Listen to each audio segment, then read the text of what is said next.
tafsir Ibnu Katsir jilid kedua atau beberapa kitab yang lainnya bahwa ayat Al-Quran itu cuman namanya ada 9 dari jumlah ayat-ayat Al-Quranul Karim.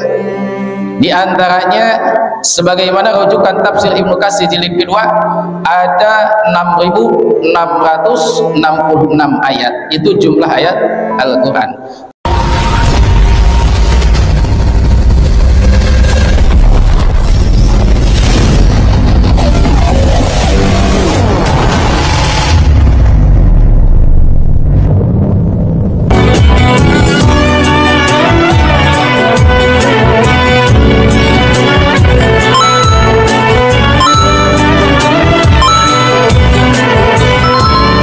Assalamualaikum warahmatullahi ta'ala wabarakatuh.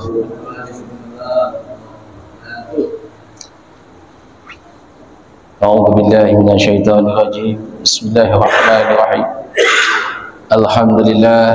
Alhamdulillahilladzi arsala rasulahu bil huda wa dinil haqq liyudhhirahu 'ala dini kulli wa kafaa billahi waliyya wa kafaa billahi nasira. Asyhadu an la ilaha illallah wahdahu la syarika lah wa asyhadu anna sayyidana wa nabiyyana wa maulana Muhammadan abduhu wa rasuluhu la nabiyya ba'da. Allahumma salli wa sallim wa barik ala sayyidina Muhammad wa ala ali sayyidina Muhammad. Amma ba'd. Alhamdulillah wa syukru ala ni'matillah. Para jamaah yang dimuliakan oleh Allah Subhanahu wa ta'ala, mudah-mudahan pada kesempatan malam hari ini segala hajat kita, harapan kita, doa kita, cita-cita kita semoga diijabah oleh Allah Subhanahu wa ta'ala, dan segala kebutuhan kita Allah cukupkan, amin amin ya rabbal alamin. Dan juga mudah-mudahan kita doakan semua keluarga kita, sahabat kita, kerabat kita, terutama yang sedang sakit, semoga Allah sembuhkan sakitnya, amin. Yang sedang bekerja, semoga warga Rusun Petamburan yang lagi bekerja, semoga bekerjanya diberikan kelancaran, diberikan keberkahan. Begitu pula anak-anaknya yang lagi sekolah, pesantren atau kuliah, semoga dijadikan anak soleh dan soleha dan diberikan kelancaran dan kecerdasan oleh Allah Subhanahu wa ta'ala, amin ya Allah ya rabbal alamin. Puji dan syukur kita panjatkan ke hadirat ilahi Rabbi Azza wa Jalla. Salawat dan salam semoga tercurahkan kepada junjungan alam, yaitu Habibana al-Karim, baginda yang mulia, Nabi besar Sayyiduna Muhammad sallallahu alaihi wasallam. Tak lupa keluarganya, sahabatnya, tabi'in, atba'u tabi'in, khususnya kita yang hadir pada malam hari ini. Semoga kita semua dijadikan umatnya Rasulullah yang didambakan oleh Rasulullah sallallahu alaihi wasallam, amin ya Allah ya rabbal alamin. Para hadirin sekalian yang saya hormati, khususnya keluarga besar daripada Masjid Nurul Falah, yaitu Al-Ustaz Maulana, Bapak RW dan Bapak Haji Bejo, dan seluruh pengurus Masjid Nurul Falah dan yang lainnya, mudah-mudahan beliau diberkahi oleh Allah Subhanahu wa ta'ala, amin ya Allah ya rabbal alamin. Pada kesempatan malam hari ini kita sedikit banyaknya akan membahas tentang kajian tafsir Al-Quran, yaitu tafsir surat An-Nasr, yang mana ilmu tafsir ini sangat berguna sekali di dalam memahami Al-Quranul Karim. Karena barang siapa seseorang memahami Al-Quranul Karim tanpa menguasai ilmu tafsirnya, tanpa memahami tafsirnya, maka maq'adahu minan nar, kata Nabi sallallahu alaihi wasallam, tempatnya ada di dalam nerakanya Allah Subhanahu wa ta'ala. Maka dengan itu pada malam hari ini sedikit banyaknya kita akan mengkaji tentang tafsir Al-Quranul Karim, yang mana kita bertabaruk kepada Al-Imam Al-Qurtubi, tafsir Jabul Ahkam atau tafsir Jalalain, Al-Imam Jalaluddin As-Suyuti, Al-Imam Jalaluddin Al-Mahari, dan beberapa ulama tafsir lainnya. Semoga ulama-ulama ahli tafsir terdahulu beliau ditinggikan derajatnya oleh Allah Subhanahu wa taala. Al-Fatihah. A'udzu billahi minasyaitonir rajim. Bismillahirrahmanirrahim. Alhamdulillahirabbil alamin arrahmanir rahim maliki yaumiddin. Iyyaka na'budu wa iyyaka nasta'in. Ihdinas siratal mustaqim. Shiratal ladzina an'amta 'alaihim ghairil maghdubi 'alaihim waladdallin. Rabbighfirli wa li amin. Hadirin wal hadirat rahimakumullah. Ilmu tafsir ini salah satunya sebagaimana disampaikan oleh Al-Imam Asy-Syafi'i radhiyallahu taala an, bahwa ayat-ayat Al-Qur'anul Karim ini diantaranya ada 18 nama. Itu menurut pandangan daripada Al-Imam Syafi'i. Tetapi pandangan dari dalam kitab Nihayatul Zaid atau tafsir Ibnu Katsir jilid kedua atau beberapa kitab yang lainnya, bahwa ayat Al-Quran itu cuman namanya ada 9. Dari jumlah ayat-ayat Al-Quranul Karim, diantaranya sebagaimana rujukan tafsir Ibnu Katsir jilid kedua ada 6.666 ayat. Itu jumlah ayat Al-Quran. Tetapi ulama yang lain mengatakan 6.200. Jadi ulama tafsir sepakat bahwa ayat Al-Quran itu jumlah totalnya 6.000 lebih.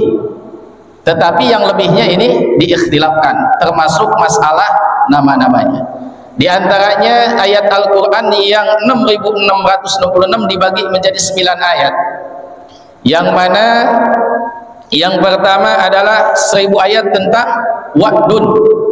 Wa'dun ini adalah janji, ancaman daripada Allah Subhanahu wa taala. Disebut juga ayat nadir, disebut juga ayat adab. Seperti dalam Al-Qur'an, perhatikan, ada ayat adabu jahannam, atau ayat adabul alim, atau ada ayat-ayat tentang neraka atau tentang siksaan, ya, itu disebut dengan ayat azab atau ayat nadir, atau disebut juga dengan ayat wa'dun. Itu semua jumlahnya 1000 ayat. Ada juga ayat wa'id, ialah tentang janji Allah. Bagaimana Allah memberikan janji kepada kita semua, khususnya orang-orang soleh, khususnya orang-orang yang beribadah kepada Allah, orang-orang yang berbuat baik kepada Allah Subhanahu wa taala, jumlahnya 1000. Yang mana di ayat Al-Quran menjelaskan tentang masalah seperti tentang surga, seperti tentang pahala atau balasan-balasan daripada orang soleh. Jumlahnya ada 1000 ayat. Ada juga tentang ayat amrun, perintah Allah, sama jumlahnya ada 1000 ayat. Seperti mana? Seperti perintah tentang salat, aqimis shalah wa atuz zakah, perintah zakat, perintah salat, atau ayat walillahi 'alan nas hajjul baiti man istata'a ilaihi sabila, ayat tentang perintah haji dan umrah, itu dinamakan ayat amrun. Jumlahnya ada 1000. Atau ayat tentang kita berbuat baik kepada orang tua, seperti ayat wabil walidaini ihsana, dan berbuat baiklah kalian kepada kedua orang tua, itu juga ayat amrun. Atau wanhar, berkurbanlah, ya, itu juga ayat perintah. Namun di ayat amrun yang 1000 ini, para ulama tafsir dan ulama fikih ada yang menghukumi wajib seperti salat, seperti zakat, seperti puasa. Ya ayyuhalladzina amanu kutiba alaikumusiyam kama kutiba alal ladzina min qablikum la'allakum tattaqun. Itu ayat amrun, ayat perintah, wajib. Ada juga yang sunnah, seperti di dalam surat Al-Kautsar, ya, wanhar, berkurbanlah. Nah, perintah kurban ini sunnah muakkad.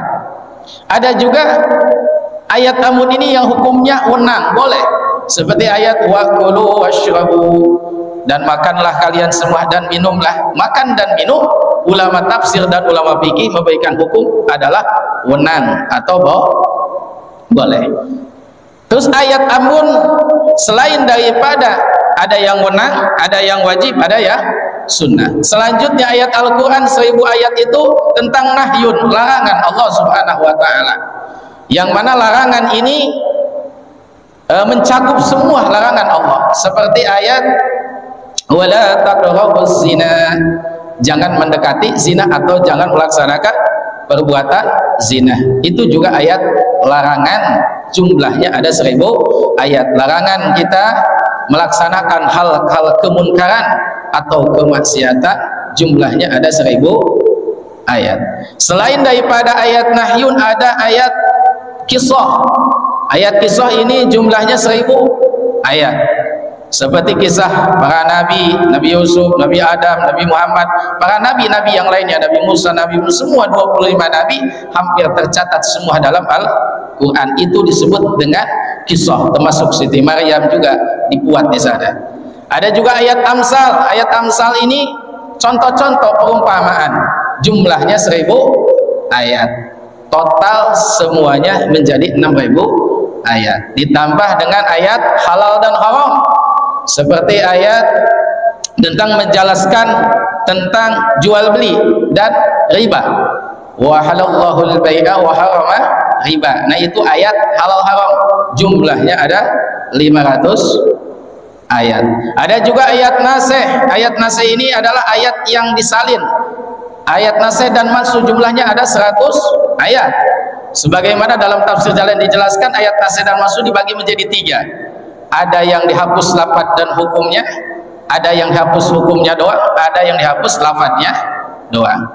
Nah, selanjutnya 66 ayat, yaitu tentang doa atau zikir atau tasbih. Jadi jumlah keseluruhan Al-Quranul Karim ini total keseluruhan 6666 ayat dibagi 9.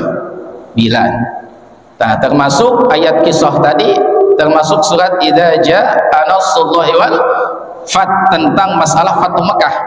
Ini adalah salah satu surat tentang kisah kemenangan Allah Subhanahu wa taala yang Allah berikan kepada baginda Nabi Muhammad SAW. Jadi ayat Al-Quran itu ada nama-namanya, sehingga kita harus paham mana ayat azab, mana ayat rahmat, mana ayat janji Allah. Sehingga ketika kita membaca ayat Al-Quran yang bersifat siksaan, misalkan ayat walladzina fatanul mu'minina wal mu'minat falahum adzabu jahannam, orang-orang yang berbuat zalim kepada mukminat maka diberikan siksaan oleh Allah. Ketika kita membaca ayat-ayat azab yang ada tentang siksa neraka, ya, atau siksaan-siksaan daripada Allah, itu disunahkan kita membaca doa Allahumma inni a'udzubika min adzabil qabri wa min adzabin nar. Dan disunahkan kita menangis meminta pertolongan kepada Allah biar kita dijaga daripada siksaan api neraka. Nah, itu tata cara baca Al-Quran. Kedua, ketika kita baca ayat rahmat tentang surga, maka kita mintalah surga kepada Allah Subhanahu. Allah nas'aluka ridhaka wal jannah wa a'udzubika minan nar dan sebagainya. Jadi artinya ketika kita membaca ayat adab, dianjurkan bersedih dan meminta pertolongan kepada Allah dari siksa api neraka atau siksa kubur atau daripada siksa atau daripada makarnya Allah. Ketika kita membaca ayat rahmat, maka meminta rahmatlah kepada Allah Subhanahu wa ta'ala. Nah, sebagaimana surat An-Nasr dalam tafsir Jami'ul Ahkam jilid ke-20 halaman ke-300, di situ yang pertama Allah Subhanahu wa ta'ala memberikan pertolongan kepada Allah. Natijah yang pertama. Natijah kedua tentang Fathu Mekah, kisah daripada sejarah pembebasan kota Mekah. Dan yang ketiga adalah perintah untuk bertasbih kepada Allah Subhanahu wa ta'ala, ya. Dan yang keempat natijahnya adalah perintah untuk beristighfar kepada Allah Subhanahu. Jadi secara ringkas bahwa surat An-Nasr ini ada 4 natijah kesimpulan. Kesimpulan pertama tentang pertolongan Allah. Allah akan menjamin pertolongannya untuk orang-orang yang beriman kepada Allah. Kedua, tentang kisah sejarah Fathu Mekah. Ketiga, tentang dianjurkannya kita banyak bertasbih memuji kepada Allah. Dan yang keempat, dianjurkan kita membaca istighfar, meminta ampunan kepada Allah Subhanahu wa ta'ala. Maka barang siapa ketika meminta pertolongan kepada Allah dengan selalu beristighfar kepada Allah, dengan selalu menyebut membaca tasbih, mengagungkan Allah Subhanahu wa ta'ala, maka niscaya pertolongan Allah akan berikan kepada kita. Kenapa Allah melambatkan pertolongan kepada kita? Karena ketakwaan kita kurang baik, kurang sempurna, dan bertasbihnya kita kurang, berzikirnya juga berkurang, ya. Kenapa? Padahal sesungguhnya di langit dan di bumi ini selain daripada manusia, itu semuanya dicatatkan dalam ilmu tafsir, semuanya bertasbih kepada Allah, semuanya berzikir kepada Allah. Jadi kalau kita dinisbatkan, kita dengan pohon-pohon, dengan binatang, dengan lautan, dengan alam semesta, itu mereka per detik per menit selalu berzikir kepada Allah. Nah, makanya kita sebagai manusia yang diberikan kemuliaan oleh Allah, perbanyak bertasbih kepada Allah, perbanyak beristighfar kepada Allah, perbanyak berzikir kepada Allah. Niscaya Allah Subhanahu wa taala akan memberikan pertolongan kepada kita semua. Nah, itu bagian daripada tafsir surat Anas. Selain daripada tafsir yang tadi jelaskan, ada juga ayat Al-Qur'an. Menurut madhab Imam Syafi'i ada 18 kalau nggak salah. Di antaranya ada ayat Makki, yaitu ayat yang diturunkan di kota Mekah. Ada juga ayat Al-Quran Madani yang diturunkan di kota Madinah. Ada juga ayat Al-Quran yang disebut dengan ayat Safari, ayat yang mana Allah turunkan ketika Rasulullah dalam perjalanan atau dalam safar atau dalam berperang, seperti ayat la takum fihi masjidan diraran abada. Nah, itu ketika Rasulullah sesudah perang Khandaq, disebut dengan ayat Safar, yaitu turunnya wahyu ketika Rasulullah dalam perjalanan perang, pulang dari perang menuju untuk meresmikan satu masjid. Ada juga ayat Khudari, ayat yang mana Allah turunkan kepada Rasulullah ketika Rasulullah sedang berada di rumah. Nah, yang disebut dengan ayat Khudari. Ada juga ayat Nadhari, ayat Al-Quran yang tidak membutuhkan makna majaz, seperti lafaz allazina amanu, wahai orang-orang yang beriman. Nah, itu bukan ayat majazi atau iktibari. Ayat Nadhari salah satu ayat atau kalimat Al-Quran nggak membutuhkan ilmu majaz, nggak usah pakai ilmu balaghah mantek bayan, ya, tetapi cukup lafaz yang sesuai lafaznya. Nah, ada juga ayat iktibari. Nah, di ayat Al-Quran ini perlu kita kaji, hampir ayat keseluruhan Al-Quran 75% atau 85% ayat Al-Quran ini hampir semuanya ayat iktibari, yaitu suatu ayat Al-Quran yang mana membutuhkan makna majaz, membutuhkan makna kinayah, membutuhkan makna yang lebih dalam, sehingga untuk menghasilkan makna tersebut di pesantren diajarkan kitab Johar Maknun yang mana isinya ilmu bayan, ilmu ma'ani, ilmu bade, ditambah dengan ilmu mantek. Nah, 4 pan ilmu ini untuk memahami Al-Quran. Nah, sedangkan di akhir zaman seseorang banyak memahami Al-Quran tanpa menguasai ilmu balaghah mantek bayan, tanpa menguasai ilmu kitab Johar Maknun. Nah, itu nanti akan banyak salah, seperti di dalam cetakan Menteri Agama yang terjemahan. Perhatikan, di Quran terjemahan di situ ada surat Al-Fatihah, yaitu ihdinas siratal mustaqim, tunjukkanlah kepada kami jalan yang lurus. Padahal makna yang aslinya bukan seperti itu. Jadi makna yang aslinya karena itu masuk kepada majaz isti'arah tasrihiyah asliyah. Jadi maknanya tunjukkanlah kepada kami, yaitu dalam tafsir disebutkan dinul haq, tunjukkanlah kepada kami jalan, tunjukkanlah kepada kami agama yang hak, agama yang benar, agama yang dibawa oleh Nabi Yuna Muhammad sallallahu alaihi wasallam. Nah, jadi kalau kita pakai Quran terjemahan, kalau untuk pribadi boleh-boleh saja, ya, Menteri Agama dan MUI juga tanggung jawab. Tapi kalau bahan ceramah, bahan materi disampaikan sangat berbahaya, karena banyak lafaz-lafaz tadi ya, maknanya makna umum, padahal di ayat Al-Quran itu tadi sudah jelaskan ayat iktibari, yaitu ayat yang membutuhkan makna majaz. Ini hampir semuanya, hampir semua 75% sampai 85% ayat Al-Quran ini makna iktibari, artinya membutuhkan makna-makna yang lebih luas, makna-makna yang lebih dalam, seperti di dalam Al-Quran ada kata di dalam ayat bai'at, innal ladzina yubayyi'unaka innama yubayyi'una Allah yadullah fawqa aydihim. Di situ ada ayat yadullah fawqa aydihim. Yadullah fawqa aydihim di dalam tafsir Imam Baghawi atau tafsir Jamil Ahkam, kalau tafsir Imam Fakhruddin Ar-Razi, itu makna yadullah itu bukan tangan Allah, tetapi melainkan nikmatullah fawqa aydihim, atau maknanya adalah quwwatullah fawqa aydihim, kekuatan Allah di atas kekuatan makhluknya, nikmat Allah di atas nikmat makhluknya, kekuasaan Allah di atas kekuasaan makhluknya.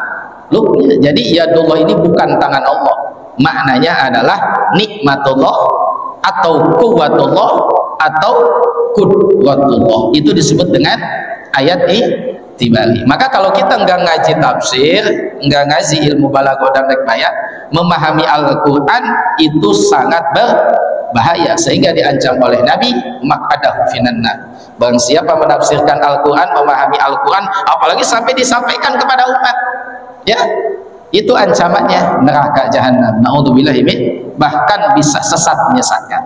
Maka dengan itu bagi kita minimal Al-Qur'an dibaca. Walaupun kita tidak menguasai Al-Qur'an, minimal ketika kita membaca niatkan untuk berzikir supaya walaupun salah ada ampunan Allah, ya.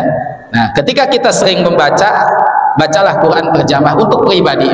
Tetapi kalau untuk menyampaikan kepada umat, maka belajarlah ilmu tafsirnya, insya Allah. Itulah tentang sedikit banyaknya tentang kehebatan Al-Quran. Jadi ayat Al-Quran itu dari ayat nazari dengan ayat itibari, hampir banyak ayat itibari, ayat-ayat Al-Quran yang maknanya begitu luas, sehingga Rasulullah SAW mengatakan dalam satu ayat Al-Quran, lihat dalam kitab Sirul Asrar, Syekh Abdul Qadir Jailani mengatakan, satu ayat Al-Quran, satu kalimat ini maknanya ada dua makna, ada makna zahir, ada makna batin. Makna zahirnya bisa 10 makna, belum makna batin. Bahkan Syekh Abdul Qadir Jailani mengatakan, ayat Al-Quran ini makna zahirnya bagaikan air hujan, makna batinnya bagaikan air laut. Jadi makna ayat Al-Quran ini sungguh luar biasa. Jadi yang makna nadori saja maknanya bisa 10, bahkan bisa lebih. Ini kehebatan ilmu Allah Subhanahu wa taala, kehebatan Al-Quran. Apalagi makna batinnya, makna hakikatnya itu bagaikan air laut, tidak terbatas. Contoh, di dalam Al-Quran ada ayat wa yas'alunaka anir ruh min amri rabbi. Itu lafaz aruf. Itu lafaz aruf maknanya sangat banyak sekali. Di antaranya ada yang mengatakan ruh ini adalah ruh manusia, ada yang mengatakan malaikat Jibril, ada yang mengatakan malakun azim, malaikat yang begitu besar, ada yang mengatakan damun, air damun, darah, ada juga yang mengatakan makhluk Allah yang mempunyai tangan, yang mempunyai kaki, tapi dia bukan manusia, bukan juga bangsa malaikat. Ya, maknanya begitu banyak lafaz arwah ini. Tetapi jumhur ulama mufassir bahwa hakikat ruh dan qaul yang sahih bahwa arwah itu adalah hayatul badan, ialah ruh yang menghidupkan manusia. Jadi lafaz arwah di dalam Al-Quran itu adalah menuju kepada ruh manusia. Ini sepakat ulama tafsir dan qaul yang lebih sahih, ya, karena saya sudah meneliti hampir 60 tafsir. Jadi lafaz arwah di dalam Al-Quran maknanya bukan Jibril, bukan juga Quran, ada juga mengenai wahyu, ada juga mengenai cahaya. Tetapi arwah dalam Al-Quran di ayat tersebut adalah ruhnya manusia, yang mana di dalam tubuh kita ada ruh, ya, badan kita digerakkan oleh ruh dan ruh digerakkan oleh Allah Subhanahu wa ta'ala. Jadi secara ilmu tauhid, badan kita setiap hari, setiap malam digerakkan oleh Allah Subhanahu, ini secara batin kita hakikat kepada Allah. Secara syariat, setiap hari, setiap malam badan kita dijaga, digerakkan oleh ruh, dan ruh digerakkan oleh Allah. Jadi pandangan ilmu syariat setiap hari kita dijaga itu oleh ruh, dan ruh dikehendaki oleh Allah. Setiap hari kita bisa berbicara dikehendaki oleh ruh. Setiap hari kita bisa melihat dikehendaki oleh ruh. Setiap hari kita bisa mendengar dikehendaki oleh ruh yang ada di dalam tubuh kita.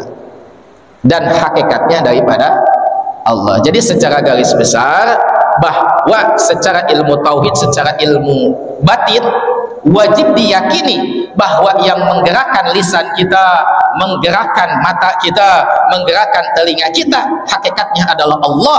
Dialah zat yang menjaga lahir batin setiap hari, setiap malam. Dialah zat Allah yang menjaga kita. Maka disebut dengan Asmaul Husna, ya Muhit, wahai zat yang meliputi alam semesta, ya. Atau juga disebut dengan ya Latif, wahai zat Allah yang maha lembut. Jadi kita setiap hari, setiap malam Allah yang menjaga. Itu bicara ilmu tauhid, bicara wajib diitikadkan di dalam hati. Tapi pandangan secara syariat, yang menggerakkan tubuh ini adalah ruh kita. Karena ketika manusia meninggal dunia, ruhnya keluar. Kalau masih hidup, dia bisa mendengar. Kalau dia meninggal dunia, maka dia kaku. Dia tidak bisa mendengar, melihat, membaca, semuanya mati. Dan ketika manusia keluar ruhnya, orang beriman kepada Allah fi iliyin, di dalam surga iliyin, di atas langit yang ketujuh. Bagaimana mereka orang yang beriman tapi dia KTP imannya, dia cuman aku-akuan berimannya, maka dia ruhnya melayang fil hawa bainas samai wal ardh.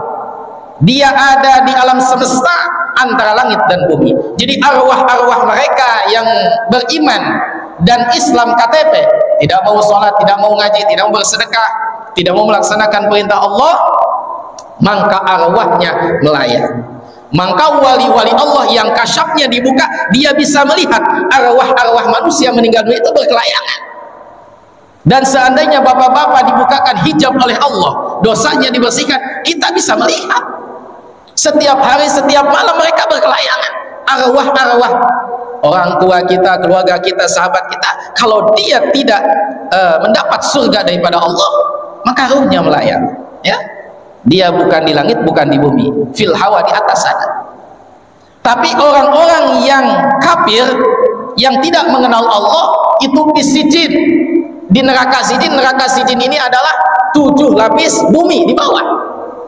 Nah, secara ilmu sains 29.000 km ke bawah itu ada api yang begitu besar, yang dahsyat panasnya sekitar 5.000 derajat Celcius. Jadi panas di bawah bumi menurut ilmu sains ini ada api yang begitu besar. Itu menurut ilmu fisika, ilmu alam. Tapi kalau menurut ilmu Quran, ilmu agama, neraka sijin. Nah, orang-orang kafir di luar Islam, arwahnya ketika meninggal dunia, dia ada di bawah bumi, ya.